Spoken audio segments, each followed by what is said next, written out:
Hello, I'm Joel Blackford with Bethesda Sabbath Fellowship. The building is locked. I have run out of options for moving. Whew. Call if you need to, 612-315-6778. We are a virtual congregation like the last 2 years, and we'll remain that way for a while here. I'm running out of options.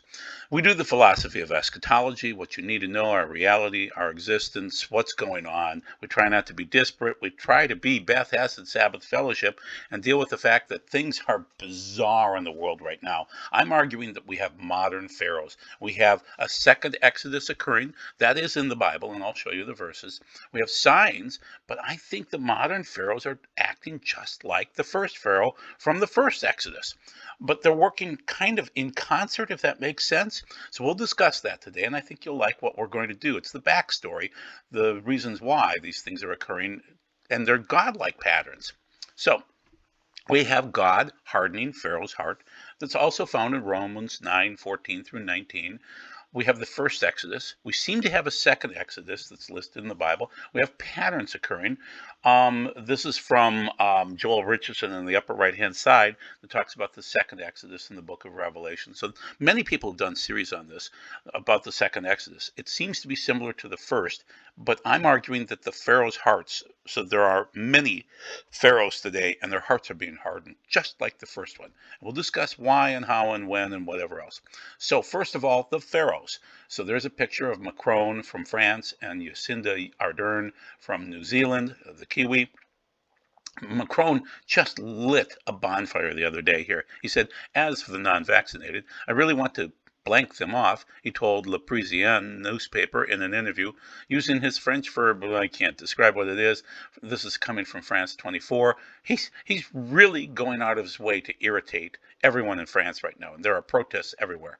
So this is an article on the right-hand side from another pharaoh, and that's Fauci, America's Future, Freedom, and Totalitarian Rule, describing that pharaoh. It's not by him, it's by Bob Schillingstad.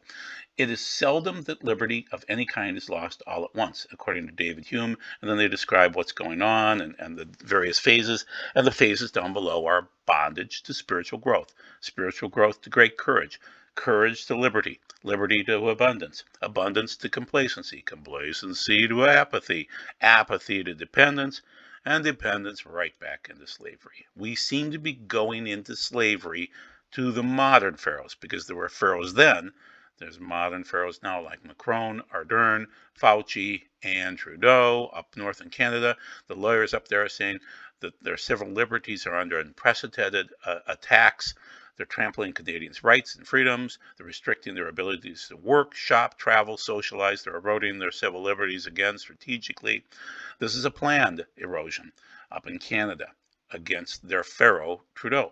There's another pharaoh, Dan Andrews. Dan, that's his area out there in Australia. They're calling it a shambolic mess. The only example Australia is giving the world now is how not to manage whatever's going on. So that's Dan Andrews. He's another pharaoh.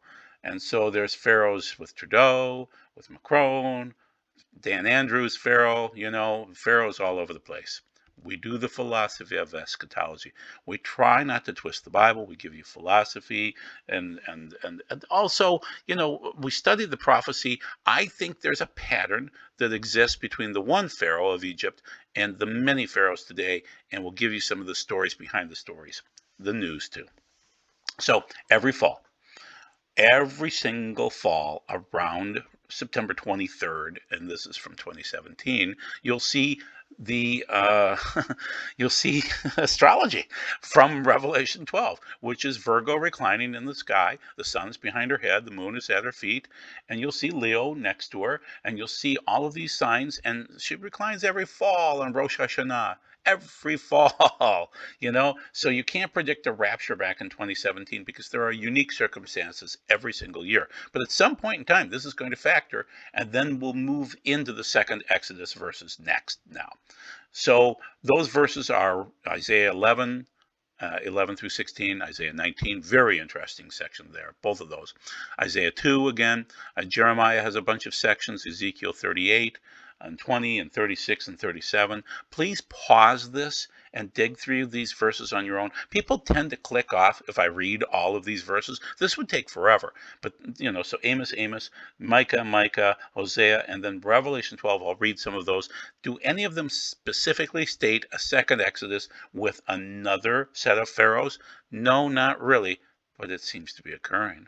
So let's read Revelation 12, 5 through 9, which is the second greater Exodus. She gave birth to a son, a male child, the one who will rule all the nations with a staff of iron. That reminds me of Psalm 2.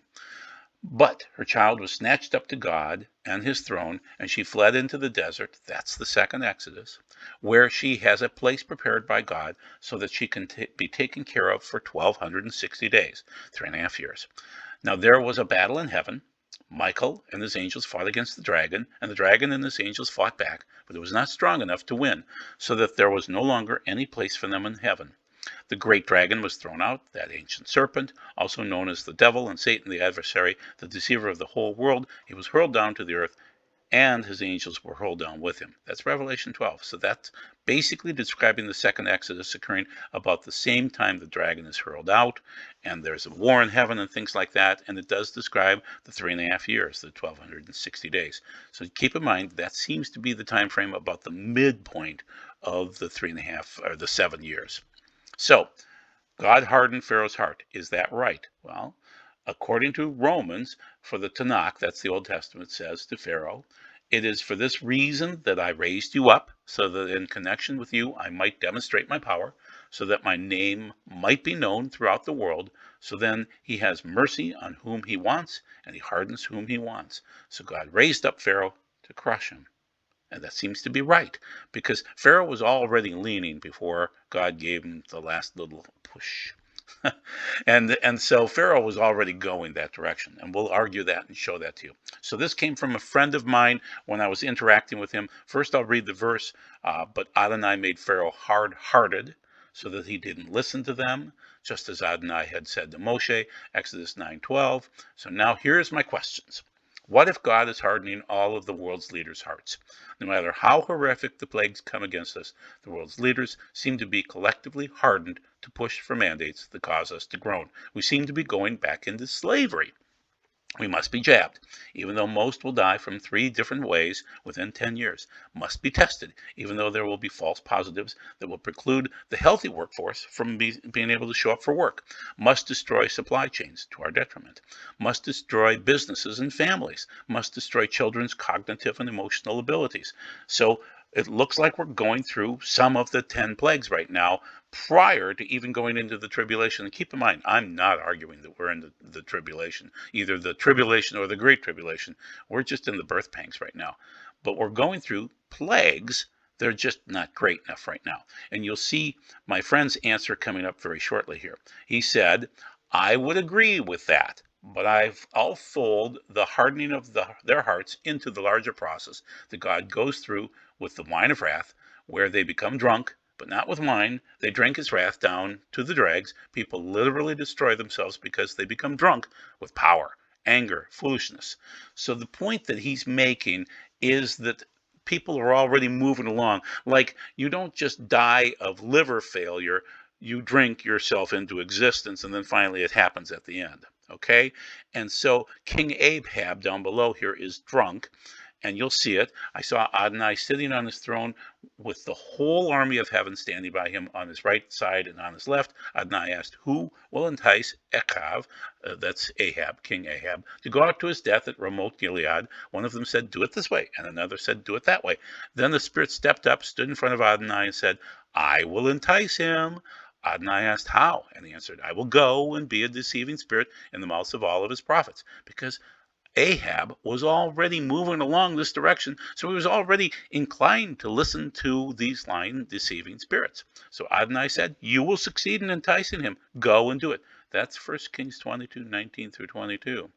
So it's already moving along, and God keeps it moving along. What if all of this is from our holy God to show the world's leaders that there's only one true God? And my friend answered, oh, of course it is. Egypt was the first Deuteronic pattern, the first Deuteronic cycle. So I came back and said, will we experience a second Exodus after the pattern of the first? How would we collectively go into Pharaoh and tell him we're leaving his slavery system, or the modern day Pharaohs, that we would go into them and say, hey, we're going to leave your slavery system, or that God is going to plague him? Do we have that right? According to my friend, release doesn't occur before the slavery begins. Unfortunately, too many people think they're already there. We aren't. We aren't even close. We're fumbling through some of these plagues, but not much. Until we work without pay and our children are forcibly removed from us and slaughtered in front of our faces, we will not have reached full judgment. It is only after this moment that judgment will slowly come to an end. So keep in mind, Moses didn't really do anything for 80 years until God showed up at the burning bush, and then things started to happen, and it was time. Okay? Also, the Hebrews didn't send Moses. They begged God for freedom, and God sent Moses. God heard anew, just like he always does. So one other little point that I'm bringing up, my friend gave some good points. I like his comments. The 10th plague, the 10th Pharaoh plague in Egypt was death of the firstborn. The fourth seal is death prior to whatever. So the main thing is, if we're moving along and heading from the third seal to the fourth seal, the fourth horseman, it's death, and the 10th is death. Just for comparison's sake, let's pretend that some families in Egypt would have 2 children, some would have 4, and some would have 6. The average might be 4. So that means if the firstborn dies, 1 out of 4 dies in a family, if the average was 4. So what's the fourth seal? 1/4 of the world dies. So just keep it in mind.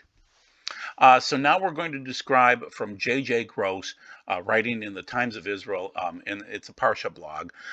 He's talking about the 3 words that describe the hardness of Pharaoh's heart and also the modern day Pharaoh's hearts, I'm arguing. Okay?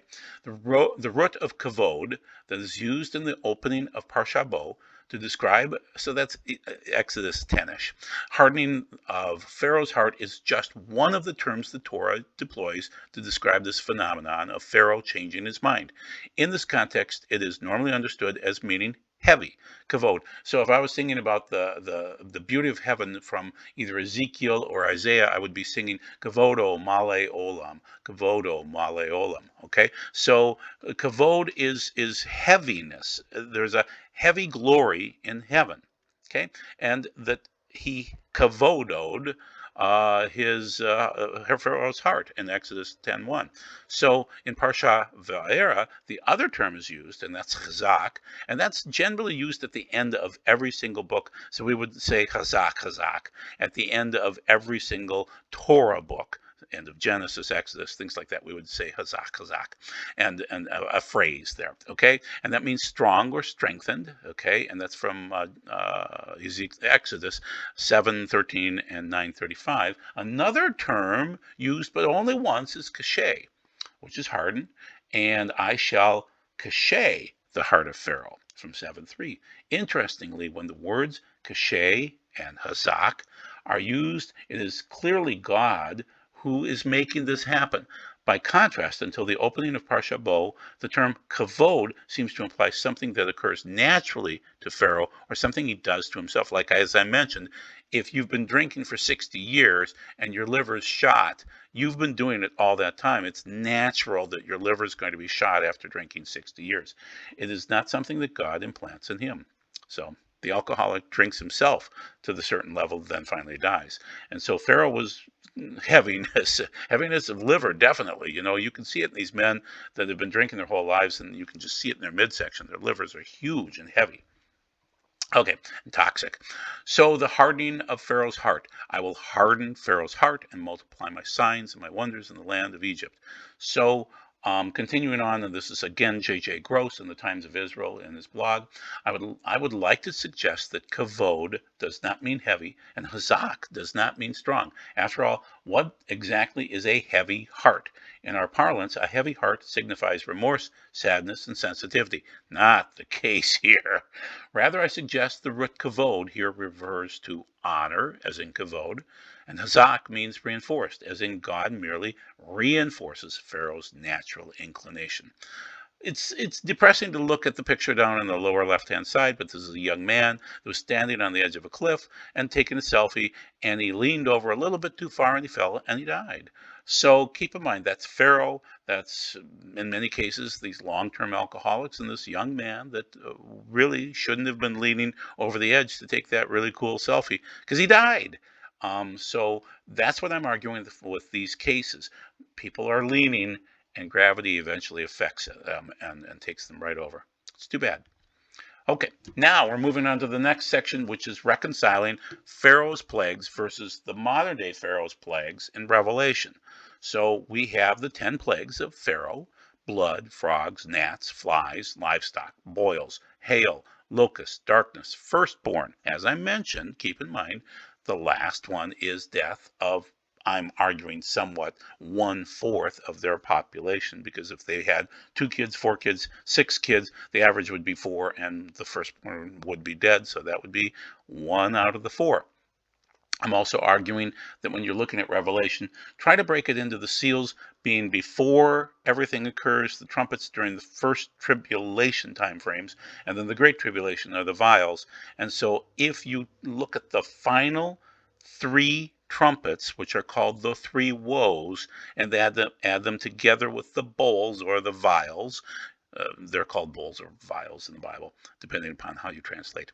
That's 10 final plagues, very similar to Egypt. Now, why would the 4th seal be so much death? Well, there's also another seal that pops up here, or not a seal, but a trumpet, where you would have massive amounts of deaths too. A third of the earth will die, and that's in the trumpets late. And so that is very close to the vials. It would be, I want to say that it's the 6th trumpet is a massive amount of death. A third of the earth is dying.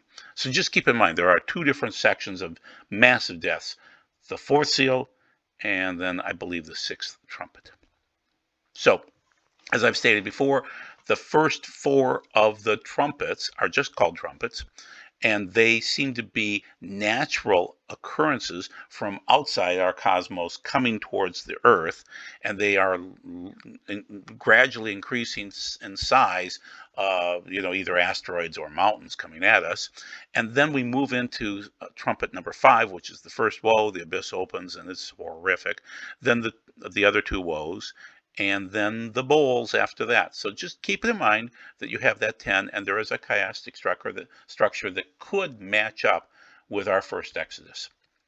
And again, you have the 4th seal, which is 1/4 of the earth dies, and Egypt's last plague was death. So his name was Death, and Hades followed him in the 4th seal.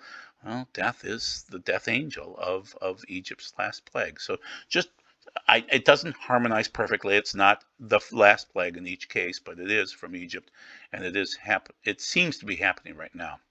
So the reason why our pharaohs today and the pharaohs back then had the power to do what they did, or have the power, it's exousia, which is from Revelation 6:8, the 4th horseman. Exousia also means justified, having the right to exercise power, the authority on the head. It's like a covering of the head, cover holy. It denotes not so much the magistracy of a court. So the courts are not involved in what's going on right now. The government authorities have dominion to be able to determine what they want to do. And Pauline messages kind of talk about the evil powers that oppose Christians and Christ. So anyway, the point is this comes from Spiros Zodhiates, and he's talking about how this is governmental authority, not checked by courts, and given the authority by God to exercise this type of power that's going on right now and be pharaohs today. And if we're in the 4th seal and they have that right given by God, they're going to exercise it like pharaohs. Also, the 4th seal is called Thanatos, which is death, and also brings Thanatos, which is one of the 4 things that occur. So there will be a dark winter, according to Joe Biden, but according to Mike Adams, there will be a dark winter die-off, and deaths will collide with engineered starvation and the collapse of gas and energy. And globalists now have confirmed that 90% of humanity is incredibly easy for them to kill.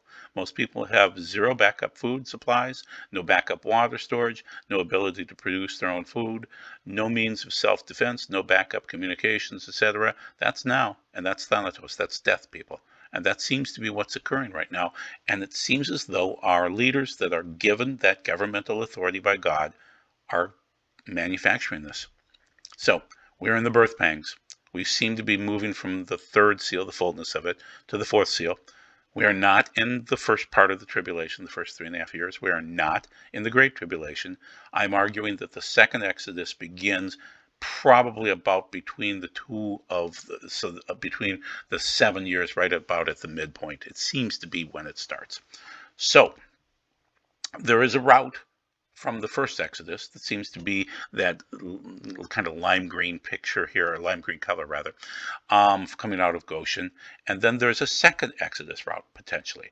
And it's interesting if you read very careful in those verses, if you refer back to Isaiah 11 and Isaiah 19, and then also Jeremiah 44 to figure out the Egyptian cities that happen to be part of Israel but called Egypt, you will see an interesting pattern that occurs in terms of the second Exodus route. So just be aware of it and notice it. So refer back to those verses that I gave. And if you have some other verses to share with me, please do. So that's a slide, that was, I think, slide 5. The first Exodus route, where they're going to Mount Horeb, seems to be the second Exodus route too. I think it's going to be similar, people. I think you're going to see some of the same patterns going on. You might have 42 encampments again. You never know. There's enough time to do it. So when you're arguing about, oh, the Antichrist, is he available? Is he out there now? The false prophet, the Gog, King Angel of the Abyss, other people that are involved in the end times are the 10 big tech horns, or Satan and his fallen angels, shaggy goat demons, natural disasters galore, hypnotized people, we call them zombies. Keep in mind there are going to be pharaohs involved in this too. So they're going to be a part of this end times too. So it's not just the Antichrist, which is really the beast, or the false prophet, or Gog. It's going to be many pharaohs too, and they are pushing us right now into slavery. According to Sadhu Sundar Severage, I don't care what your opinion is of him, and I just like this quote, you'll have new neighbors after the war in heaven. And that's very interesting. So if you want to refer to that video, it's from the time frame of 35 minutes to 38 minutes. We will have new neighbors after the war in heaven, and you saw that today. Okay, but you want to be one of the good ones during the end days. You probably won't be part of the 144,000. You won't be the two witnesses. But you could be part of the holy ones that are earthborn. You won't be part of the angels. And you'll be talking to the in-between ones. So remember, there's time to repent and be a part of the book of life. And so you don't want to be a part of the book of death. So there's time still to consult with people and talk to them about what's going on. You want to wear clean clothing. That means you need to repent. It's a wedding, and you can't be naked, obviously, and you can't wear dirty clothes to a wedding. You'll be cast out.